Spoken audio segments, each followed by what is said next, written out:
چسب به در. بیا از اینجا بگی، بیا از اینجا بگی، از اینجا بگی. بچسب. ببین آقا به هیچ عنوان نباید بذاری سگت بیاد پشتت یا ازت حس چی کنه بخوای ازش محافظت کنی. نباید به اون حالا تشویق به هیچ عنوان تا زمانی که بهت میگم تشویق چیه، دست میکشی رو بدنش، اینجا بعد دیگه من نمیتونم بیام نزدیکت، دست میکشی آفرین، این گردنش، سر نه به هیچ عنوان روی سرش، گردن به پایین کمر. حالا ولش کن، فقط بچسب، اصلا پشتت نتونه بیاد، یعنی جای در نشوش. نگاه کن حالا خود ما رو نگیره، مراقب باید باشی ها. قره کرد، همونی که بهت گفتم، قره کرد، تحریک شد، تشویق.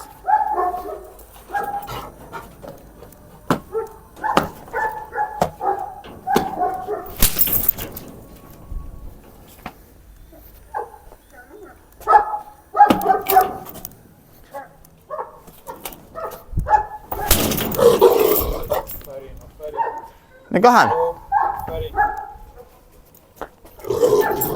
آها تشویق تشویق تشویق.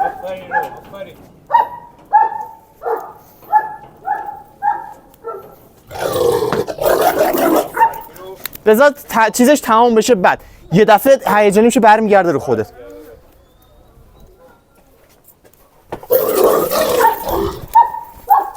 تشویق تشویق تشویق. این کار خاصی نیست، فقط یه تحریک اصولیه.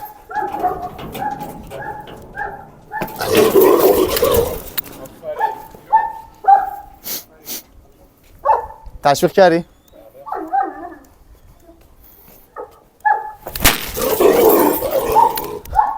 تشویق تشویق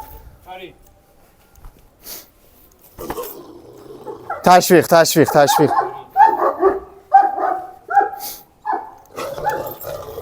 تشویق تشویق تشویق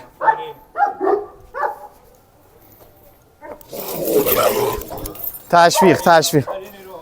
قشنگ بکش، ببین خوب تشویقش کن با دل و جون. بیا تشویق قشنگ بجوره. با دل و جون قشنگ تشویق. حجم حمله رو ببین.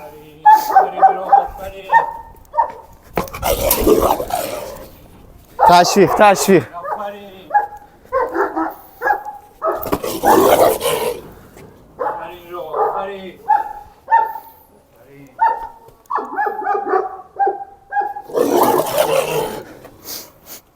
این میشه اعتماد به نفس دادن. من ازش میترسم، اون به خودش غره میشه، شیر میشه، صاحبش هم پشتشه.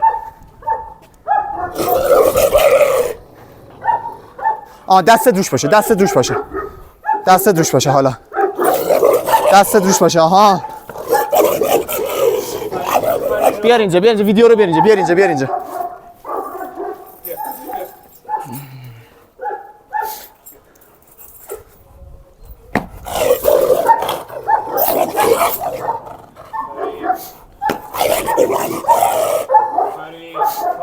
بیا بیا عمو بیا. حالا دیدی کار من اینجوریه. چند دقیقه شد؟ 2 دقیقه هم نشد. خب دیدی باورت نمیشد، نه میگفتی مگه میشه یا نه.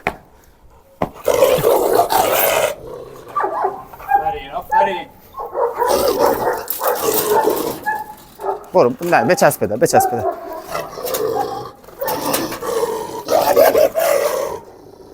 تشویق تشویق تشویق. دستشو رد کن، دستشو رد کن، دستشو زنجیر رد کن. قطعش کن دیگه. اوکی.